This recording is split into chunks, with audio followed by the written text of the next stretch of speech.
ZEE5 ಇರುವಾಗ ನೀವು ನಿಮ್ಮ ನೆಚ್ಚಿನ ಶೋಗಳನ್ನ ಎಂದಿಗೂ ಮಿಸ್ ಮಾಡಿಕೊಳ್ಳುವುದಿಲ್ಲ. ಅದು ಸಂಪೂರ್ಣ ಉಚಿತವಾಗಿ.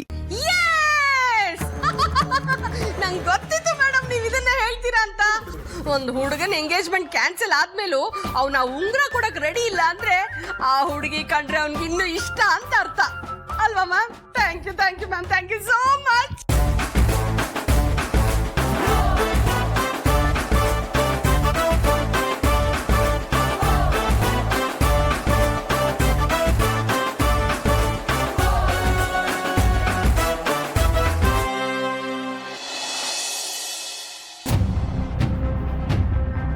ಮುಖ ಮನಸ್ಸಿನ ಕನ್ನಡಿ ಅಂತಾರೆ. ಮನಸ್ಸಲ್ಲಿ ಉದ್ದೇಶ ಸರಿ ಇಲ್ಲ ಅಂದ್ರೆ ಎದುರುಗಡೆ ಇರೋರು ಕಣ್ಣಲ್ಲಿ ಕಣ್ಣಿಟ್ಟು ಮಾತಾಡೋಕ್ಕಾಗಲ್ಲ ಅಲ್ವಾ? ಹಾಗೇನಿಲ್ಲ ಸರ್, ನನ್ನ ಮನಸ್ಸಲ್ಲಿ ಆ ಥರದ್ದೇನು ಫೀಲಿಂಗ್ಸ್ ಇಲ್ಲ. Okay fine. ನಾನೊಂದು ಪ್ರಶ್ನೆ ಕೇಳ್ತೀನಿ, ಪ್ರಾಮಾಣಿಕವಾಗಿ ಉತ್ತರ ಕೊಡ್ತೀಯಾ? ನೀನು ನನ್ನ ತಂಗಿ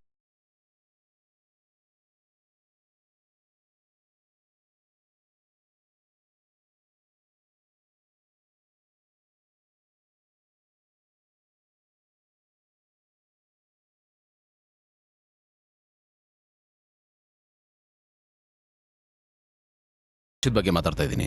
ಪಾಸ್ಟ್ ಈಸ್ ಪಾಸ್ಟ್. ಅದನ್ನು ನೀನು ಸರಿ ಮಾಡೋಕ್ಕಾಗಲ್ಲ, ನಾನು ಸರಿ ಮಾಡೋಕ್ಕಾಗಲ್ಲ. ಅವತ್ತು ನಡೆದ ಘಟನೆ ಮತ್ತೆ ರಿಪೀಟ್ ಆಗಲ್ಲ ಅಂತ ಮಾತು ಕೊಡ್ತೀಯಾ? ಆ ಸಿಚುವೇಶನ್ ಮತ್ತೆ ರಿಪೀಟ್ ಆಗಲ್ಲ, ನಾನು ನಿಮಗೆ ಮಾತು ಕೊಡ್ತಾ ಇದ್ದೀನಿ. ಗುಡ್. ಜೀವ, ಮಹಿಮಾ ಬರೀ ನನ್ನ ತಂಗಿ ಮಾತ್ರ ಅಲ್ಲ, ನನ್ನ ಮಗಳು. ನನಗೆ ಗೊತ್ತು ಸರ್. ನನಗೆ ಯಾರೇ ಏನೇ ಮಾಡಿದ್ರು ನಾನು ಅದನ್ನು ತಲೆಗೆ ಹಾಕೊಳ್ಳಲ್ಲ. ಯಾವುದೇ ಕ್ಷಣದಲ್ಲಿ ಬೇಕಾದರೂ ಅವ್ರನ್ನ ಕ್ಷಮಿಸ್ಬಿಡ್ಬೋದು. ಆದರೆ ನನ್ನ ಮನೆಯವ್ರಿಗೆ, ನನ್ನ ತಂಗಿರಿಗೆ ಯಾರು ಏನೇ ಮಾಡಿದ್ರು ನಾನು ಅವ್ರನ್ನ ಕ್ಷಮಿಸಲ್ಲ. ಇದನ್ನು ಚೆನ್ನಾಗಿ ನೆನ್ಪಿಟ್ಕೋ.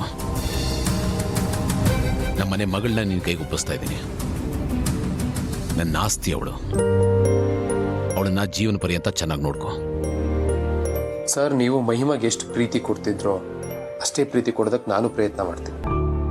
ಮುಂದೆ ಅವಳ ಲೈಫಲ್ಲಿ ಏನೇ ಪ್ರಾಬ್ಲಮ್ ಆದರೂ ನನಗಿಂತ ಮುಂಚೆ ಅವಳು ನಿನಗೆ ಕಾಲ್ ಮಾಡಬೇಕು, ನಿನ್ನ ಹತ್ರ ಹೇಳ್ಕೋಬೇಕು. ಅದನ್ನು ನಾನು ಬಯಸ್ತೀನಿ. ನೀವು ಎಷ್ಟು ಕೇರ್ ಮಾಡ್ತಿದ್ರೋ ಅಷ್ಟೇ ಕೇರ್ ನಾನು ಮಾಡ್ತೀನಿ. ಗುಡ್. ಸರಿ, ಯಾವ ದಿನಾಂಕ ಡಿಸೈಡ್ ಆಗಿದೆಯೋ ಅವತ್ತೇ ನಿಮ್ಮ ಮದುವೆ ಆಗುತ್ತೆ, ಓಕೆನಾ? ಆದರೆ ಮಹಿಮಾಗ್ ನನ್ನ ಮೇಲಿರೋ ಕೋಪ. ಹೂ shed? Don't think too much. ಮೊದಲು ಅವಳನ್ನು ಭೇಟಿ ಮಾಡಿ ಅವಳ ಹತ್ರ ಮಾತಾಡು. ಮೊದಲು ನಿಮ್ಮಿಬ್ಬರ ನಡುವೆ ಇರೋ ಮಿಸ್ಅಂಡರ್ಸ್ಟ್ಯಾಂಡಿಂಗ್ನ ಕ್ಲಿಯರ್ ಮಾಡ್ಕೊಳ್ಳಿ. ನಾನು ನಿಮ್ಮ ಮನೆಯವ್ರ ಹತ್ರ ಮಾತಾಡ್ತೀನಿ, ನೀನು ಮಹಿಮಾ ಹತ್ರ ಮಾತಾಡು. Is that fine? Okay. God bless you. Thank you.